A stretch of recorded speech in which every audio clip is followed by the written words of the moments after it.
where the road goes, where the day flows, only time. And who can say if your love grows as your heart shows, only time.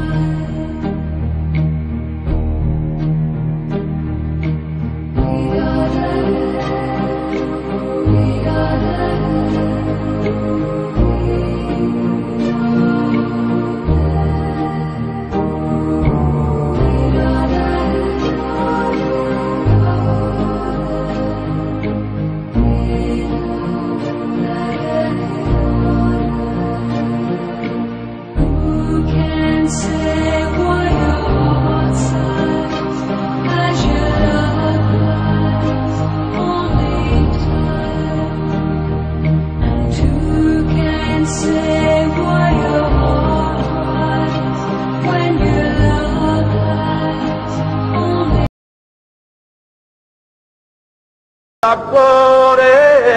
Kes mutbandet, kes bajanet mezani.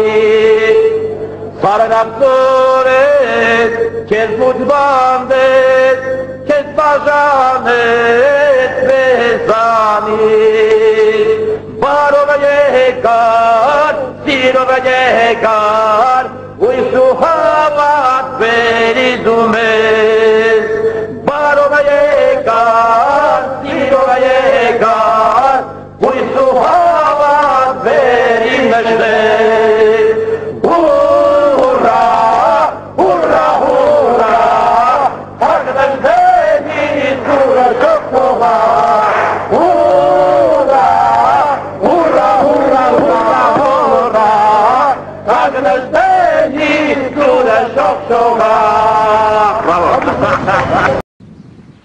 Okay, Monte, tell me, how does a man from California, a small town in California, get to be a commander of 4,000 soldiers in the Karabakh Liberation Army? Well, first of all, it's been a long time since I've been,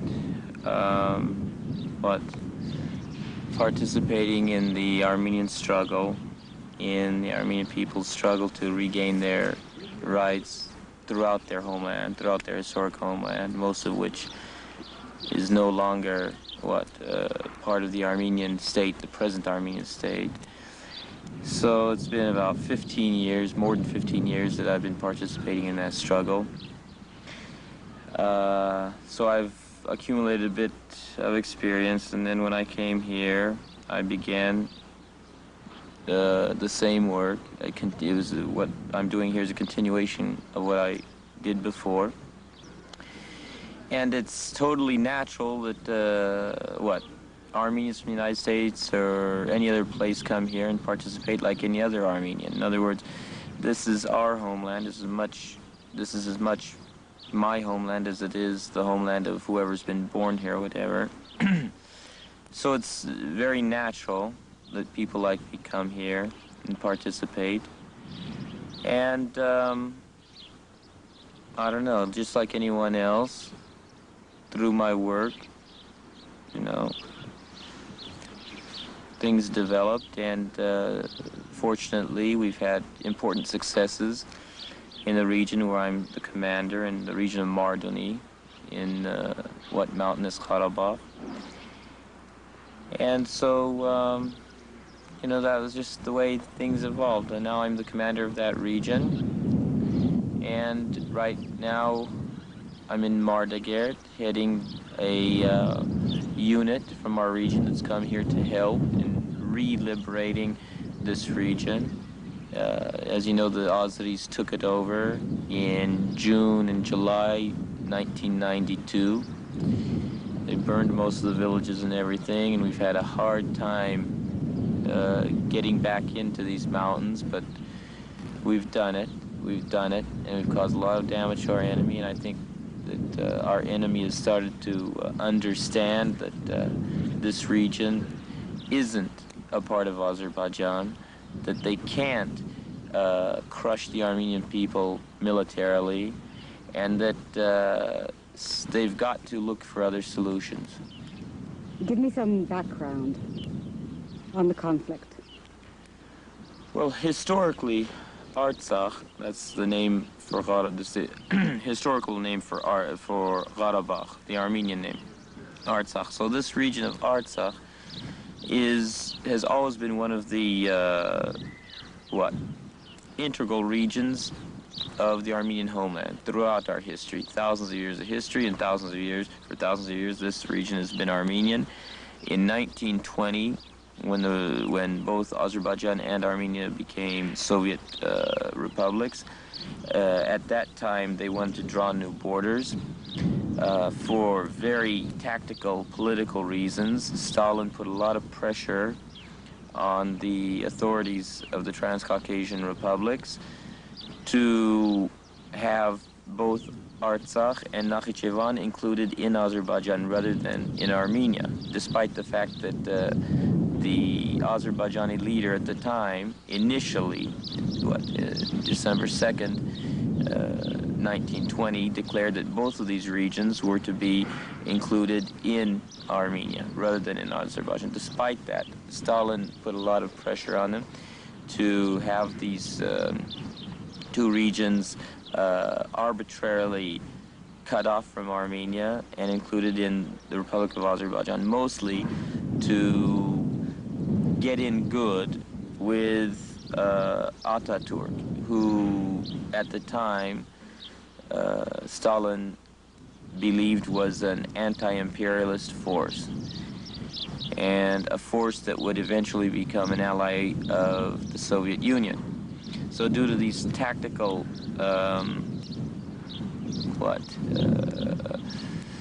these tactical reasons, they decided to arbitrarily draw borders that do not at all represent the true borders, the historical borders, or the demography of the region. And so this region got cut off from Armenia, despite the fact that at that time 97% of the population was Armenian. 97%. What motivates you? What motivates me? What motivates me? What would motivate an American to fight if, say, for example, I don't know, say, for example, the Norwegians came and took over New York State, from New York all the way down to Georgia or something like that. If they took over the East Coast, what would motivate an American to go fight to regain those states? It's the same thing, you know. If it's part of your country and part of your people, and the rights of your people are being totally neglected, the people are being totally oppressed, forced to leave the region. For example, since 1920, the Azerbaijani government, once this region was included in Azerbaijan, began a policy of depopulating the region of Armenians. And they did that mostly by neglecting the region economically, not investing, not creating infrastructure, you know, roads, electricity, telecommunications, etc., running water. They neglected the region on purpose so as to empty the region of its population. Its population was 97% Armenian. A lot of the Armenians began going to Baku, Sumgait, or going back to Soviet Armenia just to find a job or just to, you know, make a decent living. And so by 1987, only 75% of the population was Armenian. And so that's, you know, there are tons of proof that that was a policy that the Azerbaijani government developed with the aim of finally totally taking the region over, like Nakhichevan. Nakhichevan was 50% of the population. Nakhichevan was Armenian in 1920, and today there are 0 Armenians in Nakhichevan. 0 Armenians. So when you see that part of your homeland is being taken over in some of the lowest ways, is like the state. The state is just, the Azerbaijani state has just been plotting to take it over gradually, and they take it over by suppressing all the rights of your people, by suppressing their culture, by intimidating them. When you see all that going on, it's hard to not participate. And it's amazing that more people don't participate. It's amazing that more countries don't recognize all these facts and that they don't support the Armenian people in this struggle. It's absolutely amazing. It's absolutely amazing for me that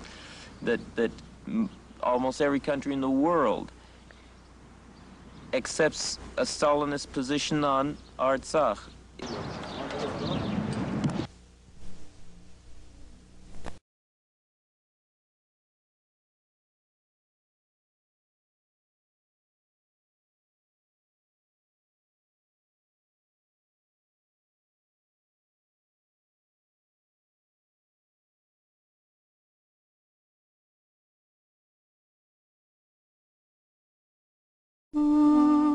These were the last headstones of a medieval cemetery, the last testament to 1,000 years of a people's history.